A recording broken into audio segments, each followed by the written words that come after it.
Many machines in today's factories are highly automated. It can take weeks or even months to master them properly. The Horizon 2020 Factory to Fit project wanted to take a fresh look at how people learn to operate a new machine.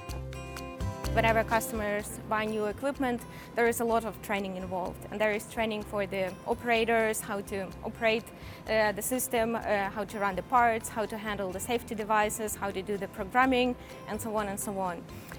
So when the training takes a lot of time actually, and even more time takes when the operators get really familiar with the systems and know how to use them.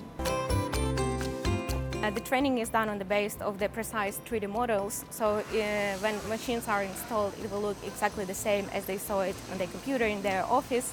And they can also learn how to run the parts, how to operate the safety devices, so whenever the machines are installed, it will take less time to start up the production and to reach the desired production volumes faster than it was available before.